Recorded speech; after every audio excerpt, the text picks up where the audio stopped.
تمام قسم کی حمد و ثنا بزرگی اور برتری اللہ وحدہ لا شریک لہو کے لیے لائق و زیبا ہے، جس کے قبضے قدرت میں ہم سبوں کی جانیں ہیں۔ محترم حضرات، ان قریب ہم پر وہ مہینہ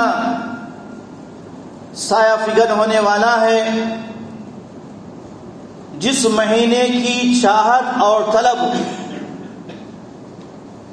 اللہ کے رسول صلی اللہ تعالی علیہ وسلم اور صحابہ کرام رضوان اللہ علیہم اجمعین 6 مہینے سے کیا کرتے تھے، اور جب یہ مہینہ آ جاتا تو اس مہینے کا، اس کے روزوں کا، اس کے صیام و قیام کا اور دیگر عبادات کا ذوق اور شوق کے ساتھ اہتمام کیا کرتے تھے، اور اس کے بعد جیسے ہی یہ مہینہ رخصت ہوتا تو ان کو بڑا افسوس ہوتا کہ ہم سے یہ مبارک مہینہ رخصت ہو گیا ہے۔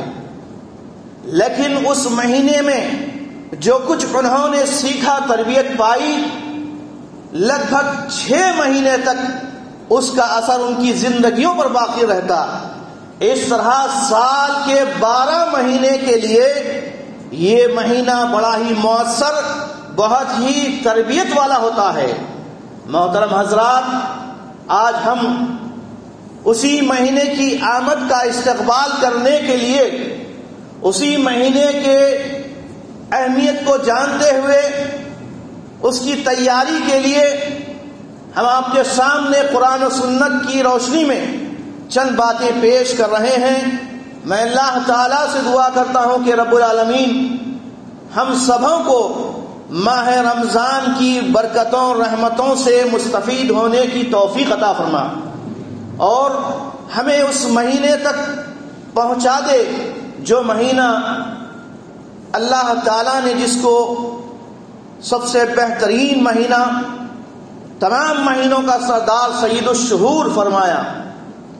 رب العالمین نے اپنے بندوں کی اور انسانیت کی کامیابی، کامرانی اور نجات کے لیے سب سے آخری رسول خاتم المرسلین محمد مصطفیٰ صلی اللہ تعالی علیہ وسلم پر ایک ایسی عظیم الشان کتاب نازل فرمائی، جس کتاب نے برسہا برس کی ظلمتوں اور تاریکیوں میں بھٹکی ہوئی انسانیت کو توحید و ایمان کی شمع سے مستفید ہونے کا موقع دیا، اور جس کتاب نے برسوں کے گواروں کو علم کے سمندر سے اور علم کی روشنی سے آشنا کیا، جس کتاب نے انہیں حلال و حرام کی تمیز کرنے، سچ اور جھوٹ کو جاننے اور حق و باطل کو پہچاننے کا معیار عطا کیا،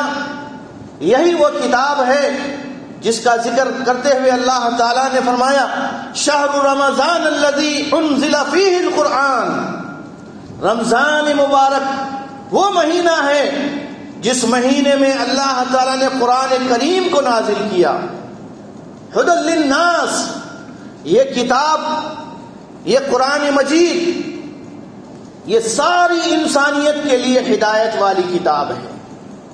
وبینات من الہدی والفرقان، اور ہدایت کا تمام ساز و سامان اس کتاب میں موجود ہے۔ اس کتاب کی ایک اور خاصیت یہ ہے کہ اس کتاب کو اللہ تعالیٰ نے الفرقان کہا کہ یہ کتاب حق و باطل میں فرق کرنے والی اور سچائی کو اور جھوٹ کو واضح کرنے والی کتاب ہے۔ محترم حاضرین، ہم مسلمان ہیں، ہم مسلمان ہیں، اس بات کا دعویٰ تو ہر ایک مسلمان کو ہے، لیکن آج ہم محاسبہ کریں گے، آج ہم اپنا جائزہ لیں گے۔ ہم میں کا ہر شخص، چاہے مرد ہو، جوان ہو، بوڑھا ہو یا عورت ہو، ہر ایک کو محاسبے کی ضرورت ہے، اس لیے کہ ہماری زندگی بڑی تیزی کے ساتھ کٹ رہی ہے، گزر رہی ہے، لیکن ہم میں سے کسی کو احساس نہیں، الا ماشاء اللہ، ماہ رمضان آنے والا ہے، اس کے لیے کیسی تیاری کرنا ہے، کیا کرنا ہے، اس سلسلے میں بھی لوگوں نے اپنے ذہنوں میں یہ بات بٹھا رکھی ہے کہ رمضان مبارک سے پہلے ہم کو شاپنگ کرنا ہے، بچوں کو کپڑے سلوانا ہے، گھروں کی آہت پاشی کرنا ہے، دکانوں کی صفائی کرنا ہے۔ اس حد تک کچھ لوگوں نے رمضان کا استقبال کے طور پر اہتمام کیا ہے یا کر رہے ہیں، لیکن آپ دیکھیے صحابہ کرام رضوان اللہ علیہم اجمعین، ہمارے اسلاف اعظام رمضان کا کیسے اہتمام کیا کرتے تھے۔ رمضان مبارک کے سلسلے میں ان کا رویہ یہ تھا کہ رمضان آنے سے پہلے ہی وہ اپنے ذہن و فکر کو تیار کرتے، آمادہ کرتے اور نیکیوں میں آگے بڑھنے اور برائیوں سے اپنے آپ کو، اپنے دامن کو بچائے رکھنے کا احساس اپنے اندر پیدا کرتے اور اس کی جستجو میں لگے رہتے۔ یہ صحابہ کرام تھے جن کو اللہ تعالیٰ نے دنیا میں بھی رضوان اللہ کہا کہ اللہ کی رضوان انہیں حاصل ہے اور اللہ تعالیٰ ان سے راضی ہے، یہ اللہ سے راضی ہوئے۔ محترم حضرات، ہم مسلمان ہیں تو ہم مسلمان کس اعتبار سے مسلمان ہیں؟ آج اگر ہم اپنے حالات کا، مسلمانوں کی زندگیوں کا جائزہ لیتے ہیں تو پتہ چلتا ہے کہ آج ہماری زندگیاں عملی طور پر قرآن و سنت سے، اللہ کے نبی صلی اللہ علیہ وسلم کی تعلیمات سے، صحابہ کرام رضوان اللہ علیہم اجمعین کی زندگیوں سے، ان کے طور طریقوں سے، امہات المومنین کے زندگیوں سے بہت دور جا چکے ہیں، بہت دور جا چکے ہیں ہم۔ کیوں؟ اس لیے کہ یہ دنیا کی زیب و زینت، یہ دنیا کی آسائش، یہ عیش و آرام، یہ خواہشات نفس، یہ لذتیں، یہ ماکولات، یہ مشروبات، یہ ملبوسات نے انسان کو ایسا اپنے دام فریب میں لے رکھا ہے کہ اس کے نظروں کے سامنے سے آخرت اوجھل ہو گئی ہے، اس کو صرف یہ ظاہری دنیا نظر آ رہی ہے۔ اور یہ دنیا کے بارے میں قرآن کیا کہتا ہے؟ انما الحیات الدنیا لہو و لعب، یہ دنیا کی زندگی تو محض کھیل و تماشا ہے۔ وَإِنَّ الدَّارَ الْآخِرَةَ لَهِيَ الْحَيَوَانُ لَوْ كَانُوا يَعْلَمُونَ، اور حقیقی زندگی، دائمی زندگی، ہمیشہ کا جو گھر ہے وہ آخرت ہے۔ اس کی جستجو کسے ہے؟ آج کے گھر کی فکر ہے، گھر بنانے کی فکر ہے، پلاٹنگ کرنے کی فکر ہے، بینک بیلنس جمع کرنے کی فکر ہے، اولاد کو معیاری تعلیم دلانے کی فکر ہے، لیکن فکر نہیں تو آخرت کی نہیں، فکر نہیں تو خبر کی نہیں، فکر نہیں تو میدان محشر میں کھڑے ہونے کی نہیں، فکر نہیں تو اللہ کے دربار میں تنے تنہا جہاں پر کوئی ٹرانسلیٹر نہیں ہوگا، کوئی ترجمان نہیں ہوگا، ہر انسان اکیلا اپنے رب کے سامنے کھڑا ہو جائے گا اور اللہ تعالیٰ اس کی زندگی کا حساب لے گا، محاسبہ کرے گا کہ میں نے تجھے زندگی دی تھی، تو نے اس زندگی کو کیسے گزارا؟ میں نے تجھے جوانی دی تھی، جوانی کہاں کاٹی؟ میں نے تجھے مال دیا تھا، مال کیسے حاصل کیا اور کس راستے میں خرچ کیا؟ میں نے تجھے دین کا علم دیا تھا، اس پر تو نے کتنا عمل کیا؟ جب تک یہ 5 سوالات کے جوابات بندہ نہیں دے گا تب تک اس کو انٹری نہیں ہوگی جنت کی طرف جانے کی، داخلہ ہی نہیں ہوگا۔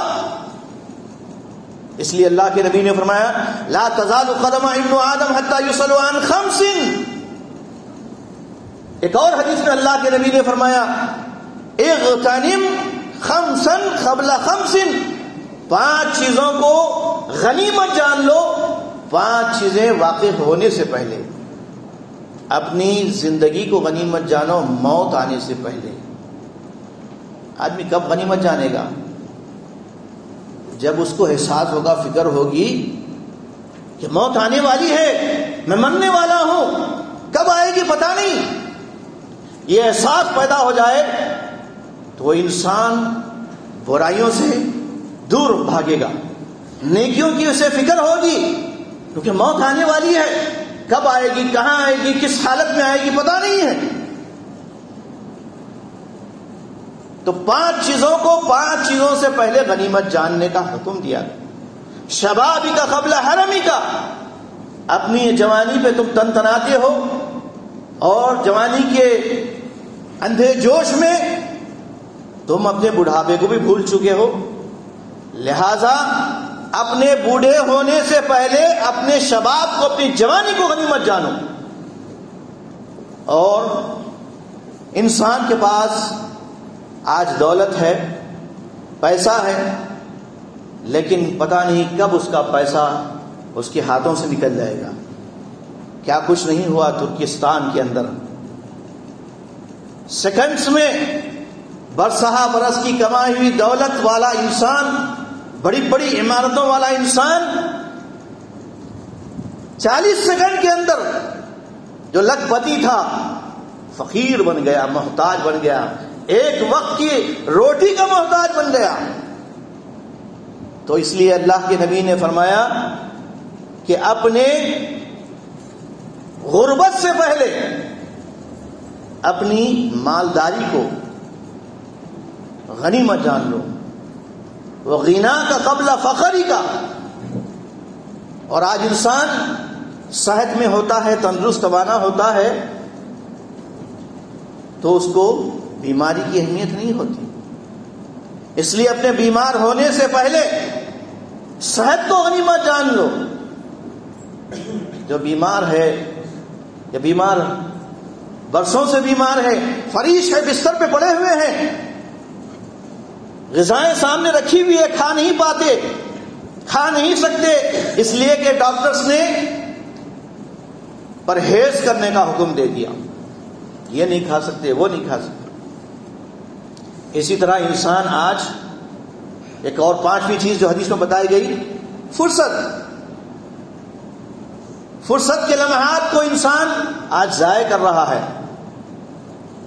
اس لیے فرمایا کہ تم اپنے فرصت کے لمحات کو غنیمت جانو اپنی مشغولیت سے پہلے۔ انسان فرصت کو غنیمت نہیں جانتا۔ صحیح بخاری کی حدیث میں اللہ کے نبی فرماتے ہیں، نعمتان مقبول فیہا کثیر من الناس، 2 نعمتیں ایسی ہے کہ بہت سارے انسان ان 2 نعمتوں کے بارے میں اکثر غافل رہتے ہیں۔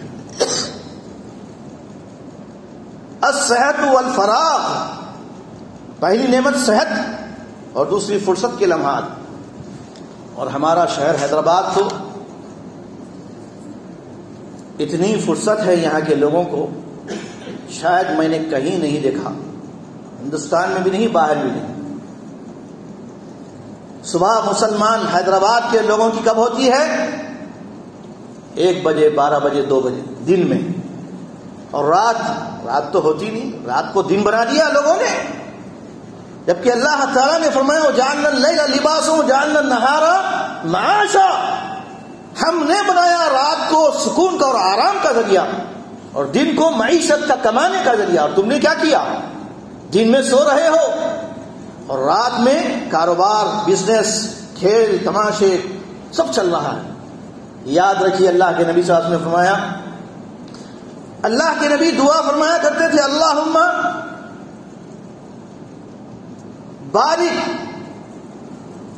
لامتی فی بکورہا، اے اللہ میری امت کی صبح کے وقت، فجر کے وقت، ایسے وقت میں جب مسلمان اٹھتا ہے اور اللہ کی عبادت کرتا ہے، اس کے بعد اللہ کا ذکر کرتا ہے، اس کے بعد کاروبار پہ نکلتا ہے، تو اللہ کے نبی فرماتے ہیں کہ اس کے کاروبار میں خیر و برکت ڈال دی جاتی ہے۔ آج انسان کتنا مشغول ہے، خوب کما رہا ہے، پھر بھی برکت ہی نہیں ہے۔ یہ سب کیوں ہو رہا ہے؟ ہم نے یقیناً اپنے رب سے ہر معاملے میں بغاوت کی ہے، ہر معاملے میں نافرمانی کرنا ہی ہمارا شیوا بن گیا۔ معاف کیجیے گا، قوم بنی اسرائیل جس کے بارے میں قرآن کہتا ہے کہ جب ان کو کہا جاتا کہ سنو اور فرما برداری کرو، اسمعوا واطیعوا، کیا کہتے؟ سمعنا وعصینا، ہم نے سن لیا، آپ سناتے رہو اے موسیٰ، ہم سنتے رہیں گے اور نافرمانی کرتے رہیں گے۔ اس امت مسلمہ کا بھی کم و بیش یہی حال ہے، تم قرآن سناتے رہو، حدیثیں سناتے رہو، لیکن ہم وہی کریں گے جو ہمارے باپ داداؤں نے کیا ہے۔ رسمیں ریتیں چھٹنے والی نہیں ہیں، شادی بیاہ میں بینڈ باجے، اسراف، فضول خرچیاں، ننگا پن ختم ہونے والا نہیں ہے، جنازوں کے اندر بدعتوں کا خاتمہ ہونے والا نہیں ہے۔ کب وہ غیور نوجوان مرد پیدا ہوں گے؟ کیسے تھے صحابہ کرام؟ ایک صحابی حضرت سعد رضی اللہ عنہ کہنے لگے اپنی غیرت ایمانی کے جوش میں، اگر میں اپنی شریک حیات کو گھر کی چوکھٹ پہ دیکھ لوں، تلوار سے اس کی گردن کاٹ دوں گا، اس کی کلاس لوں گا۔ اللہ کے نبی صلی اللہ علیہ وسلم صحابہ کرام سن رہے تھے یہ بات۔ اللہ کے نبی نے فرمایا کیا تم کو سعد کی اس غیرت پر تعجب ہوتا ہے؟ سنو، میں سعد سے زیادہ غیرت مند ہوں اور مجھ سے زیادہ غیرت مند اللہ تبارک و تعالی ہے۔ آج غیرت ایمانی، حیا، شرم سب رخصت ہو گئی تو ایمان بھی رخصت ہو گیا۔ آج ہم کہاں کہاں اپنا محاسبہ کریں۔ آپ دیکھیے زندگی کے سارے معاملات میں جہاں پر اللہ کے نبی صلی اللہ علیہ وسلم نے گارنٹی دی، اس میں ہی فیل ہے۔ سنیے حدیث، اللہ کے نبی فرماتے ہیں من یضمن لی ما بین لحییہ وما بین رجلیہ اضمن لہ الجنہ، جو مجھے اس بات کی ضمانت دیتا ہے اپنے دونوں جبڑوں کے بیچ یعنی زبان کی حفاظت کرنے کی، اور اپنے دونوں پیروں کے بیچ یعنی اپنی شرمگاہ کی حفاظت کی، تو ایسے لوگوں کو میں جنت کی ضمانت دیتا ہوں۔ نہ ہمارا ہاتھ پیر، نہ ہماری زبان، نہ ہماری شرمگاہ، نہ ہماری آنکھیں، نہ ہمارے کان کوئی محفوظ ہے، سیکیور ہے؟ نہیں ہے۔ تو آئیے، ماہ رمضان آنے والا ہے، یہ مہینہ ہم کو پاک کرنے کے لیے آنے والا ہے۔ اس مہینے میں ہم اپنا سرتاپا ظاہر و باطن پاک کر سکتے ہیں۔ کیوں؟ اللہ تعالیٰ نے فرمایا کتب علیکم الصیام کما کتب علی الذین من قبلکم لعلکم تتقون، تاکہ تم تقوی والے بن جاؤ۔ سال میں ایک مرتبہ یہ 29 یا 30 دن تمہارے لیے بہت بڑی نعمت ہے، غنیمت ہے۔ یہ ایک مہینے میں تم صحیح معنی میں روزے دار بن جائیں، روزے دار۔ اور اس کے اپوزٹ ایک اور لفظ ہے، وہ ہے روزہ خور۔ روزہ خور بہت ہیں۔ رمضان کے مہینے میں مسلمان بہت زیادہ کھاتے ہیں، بہت زیادہ کھاتے ہیں رمضان کے مہینے میں۔ رمضان کے مہینے میں قرآن کی مسلمان بہت زیادہ بے حرمتی کرتے ہیں۔ یہ ہم پورے ثبوت کے ساتھ کہہ رہے ہیں، ایسا نہیں کہ باتیں بس کہہ دیا۔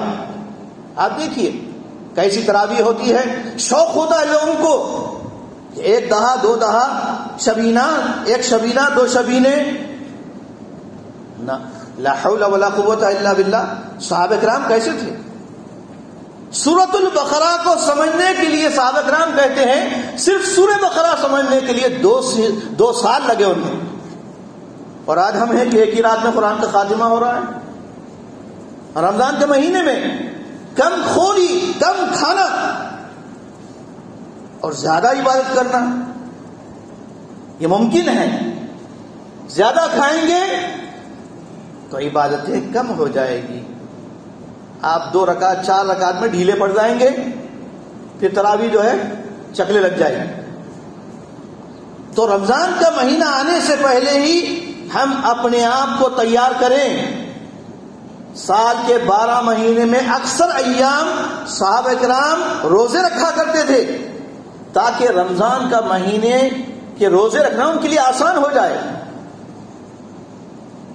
اور آج ہمارا حال کیا ہے؟ صرف رمضان میں اٹھتے ہیں روزوں کے لیے۔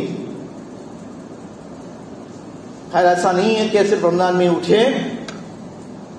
رمضان کا مہینہ یقیناً ہم کو اپنے ظاہر و باطن کو پاک کرنے کا، اپنے رب کو منوانے کا بہترین ذریعہ ہے۔ اس کا استقبال اسی طرح ہو سکتا ہے کہ ہم توبہ کر کے رمضان کے دروازے میں داخل ہو جائیں، گناہوں کے ساتھ روزے میں نہ آئیں، گناہوں کو لے کر غیبتیں، چغلیاں، حسد، کینہ، کپٹ، شرک، بدعات، یہ غلاظتوں کے ساتھ روزے نہ رکھیں۔ رمضان کا استقبال ایسے ہوتا ہے، ان ساری چیزوں کو خیر بات کہے توبہ کر لیں۔ یا ایھا الذین آمنوا توبوا الی اللہ توبۃ نصوحا۔ افسوس تو اس بات کا ہے کہ ہم دین اور شریعت کی ان باتوں کو سطحی انداز سے سمجھتے ہیں۔ توبہ کسے سمجھتے ہیں ہم؟ آدمی روتا ہے، گر گڑاتا ہے اور پھر اپنے کلوں پر، اپنے گال پر مار لیتا ہے، توبہ ہو گئی۔ یہ توبہ کی ایک ظاہری شکل ہے۔ توبہ حقیقت میں کیا ہے؟ توبہ کا معنی ہے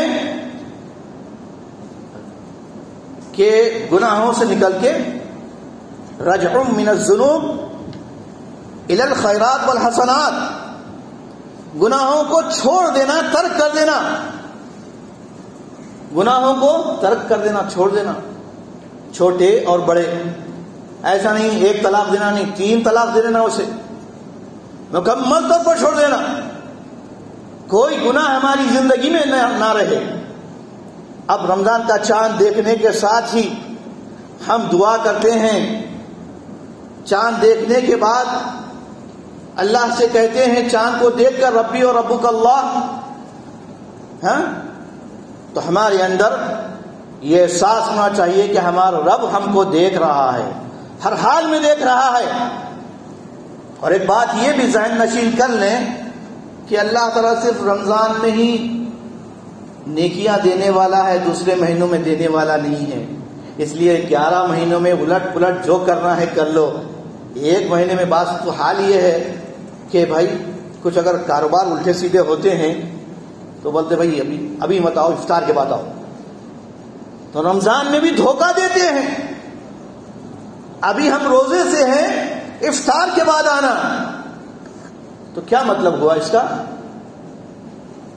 کہ ہم رمضان کے مہینے میں بھی دھوکہ دینا نہیں چھوڑا، ہم نے جھوٹ بولنا نہیں چھوڑا۔ رمضان کا مہینہ خوب کمانے کا ہے، اتنا کما سکتے ہیں ہم، لیکن کیا کمانا؟ تاجروں کے ذہنوں میں یہ بات ہوگی بھائی پیسے کمانا، لیکن حقیقت میں نیکیوں کے لوٹنے کا یہ موسم بہار ہے۔ سنیے، اللہ کے نبی نے فرمایا، بڑے غور سے سنیے، رمضان کا مہینہ بھی شروع ہونے والا تھا، رمضان کا آغاز ہونے والا ہے، شعبان کا آخری خطبہ اللہ کے نبی صلی اللہ علیہ وسلم دینے کے لیے پہلے جیسا ہی آپ نے ممبر کی پہلی سیڑھی پر چڑھا تو آپ نے کیا فرمایا؟ آمین۔ دوسری سیڑھی پر قدم رکھا تو آپ نے فرمایا آمین۔ تیسری سیڑھی پر قدم رکھا تو آمین فرمایا۔ 3 مرتبہ آمین کہنے کے بعد صحابہ کرام نے پوچھا آپ سے، یہ آپ نے 3 دفعہ بغیر کسی وجہ سے آمین کیوں کہا؟ آپ نے فرمایا کہ دیکھو ابھی میرے پاس جبرائیل علیہ السلام تشریف لائے تھے اللہ کی طرف سے، انہوں نے کہا کہ جو ماہ رمضان کے مہینے کو صحت کی حالت میں، ایمان کی حالت میں پائے اور رمضان کے روزے رکھ کر اپنی بخشش کا سامان تیار نہ کر لے تو ایسے لوگوں پر اللہ کی لعنت ہو۔ تو میں نے آمین کہا۔ پھر اس کے بعد دوسری مرتبہ آمین کیوں کہا؟ تو جبرائیل نے کہا کہ جو اپنے ماں باپ کو بڑھاپے کی حالت میں پائے، بوڑھے ماں باپ ہیں، خدمت کے محتاج ہیں، لیکن ان کی خدمت کر کے اپنی جنت نہ بنوا لے اور اپنی مغفرت کا سامان تیار نہ کر لے تو ایسی اولاد پر اللہ کی لعنت ہو۔ تو میں نے آمین کہا۔ تیسری مرتبہ کیوں کہا آپ نے؟ جبرائیل نے کہا کہ کہ جس کے سامنے نبی صلی اللہ علیہ وسلم کا نام آئے محمد اور وہ آپ پر درود نہ بھیجے صلی اللہ علیہ وسلم، تو ایسے مسلمان پر، ایسے لوگوں پر اللہ کی لعنت ہو۔ آج ہم کتنے لعنت کے کام کر رہے ہیں ہم کو احساس نہیں ہے۔ محترم حاضرین، وقت بالکل ہو چکا ہے، اس لیے میں اپنی بات کو ختم کرنے سے پہلے آپ تمام سے یہی گزارشات کروں گا کہ رمضان آنے والا ہے اور بہت ہی کم وقت باقی ہے، 1 ہفتہ باقی ہے بس۔ تو اس 1 ہفتے سے پہلے ہی جو ضروری چیزیں ہیں خرید کر رکھ لیں۔ رمضان کے مہینے میں کوئی شاپنگ خریداری کا کام نہ کریں۔ رمضان کا مہینہ عبادتیں کرنے کا، روزے رکھنے کا، قیام اللیل کرنے کا، قرآن کریم کو تدبر کے ساتھ سمجھ کر پڑھنے کا۔ یہ قرآن اگر ہم پڑھیں گے، سمجھیں گے تو ہماری زندگیوں میں خیر ہوگا، یہ ہماری نجات کا ذریعہ بنے گا۔ اللہ کے نبی نے فرمایا کہ قیامت کے دن 2 چیزوں کو اللہ تعالیٰ زبان عطا کرے گا۔ روزے کو بھی زبان دے گا اللہ تعالیٰ، قرآن کو بھی زبان دے گا۔ القرآن والصوم یشفعان للعبد، کہ قرآن اور روزہ اللہ کے دربار میں یہ سفارش کرے گا کہ دن بھر تیرا یہ بندہ تیری رضا کی خاطر حرام سے بچا، بھوک اور پیاس سے بچا، کھانے پینے سے بچا، شہوتوں سے بچا، اس کی سفارش میں اس کے حق میں سفارش کرتا ہوں۔ چنانچہ اللہ تعالیٰ روزے کی سفارش کو قبول کر کے اسے باب الریان، جنت کے کتنے دروازے ہیں؟ 8 دروازے، اس میں سے ایک خاص دروازہ باب الریان ہے، صرف روزے داروں کے لیے ہے، روزہ خوروں کے لیے نہیں ہے۔ روزہ خور کون ہوتے ہیں؟ جو روزے میں کھاتے ہیں پیتے ہیں۔ کیا کھاتے ہیں؟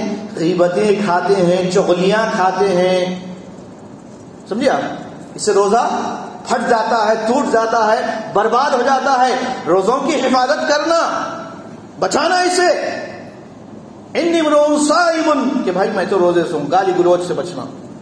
اللہ کے نبی فرماتے ہیں کہ جو شخص حالت روزہ میں من لم يدع قول الزور والعمل به فليس لله حاجة في ان يدع طعامه وشرابه، نبی صلی اللہ علیہ وسلم نے فرمایا جو حالت روزہ میں ہیں، روزے میں رہ کر بھی گالی گلوچ، جھوٹ بکنا، جھوٹ نہ چھوڑے، ایل فیل بکنا نہ چھوڑے، تو اللہ کو کوئی ضرورت نہیں ایسے روزے دار کی کہ صبح سے شام تک اپنا کھانا پینا چھوڑ دے، کیونکہ روزہ صرف کھانے پینے کا نام نہیں، چھوڑ دینے کا نام نہیں ہے۔ روزہ تو ہمارے لیے اللہ کی طرف سے ایسی عبادت ہے، ساری عبادتوں میں ایک بڑی عبادت، 14 گھنٹے، کہیں 15 گھنٹے، کہیں 16 گھنٹے، بہرحال یہ طویل عبادت میں جب آدمی ہوتا ہے، مکمل عبادت میں ہوتا ہے روزے کی حالت میں۔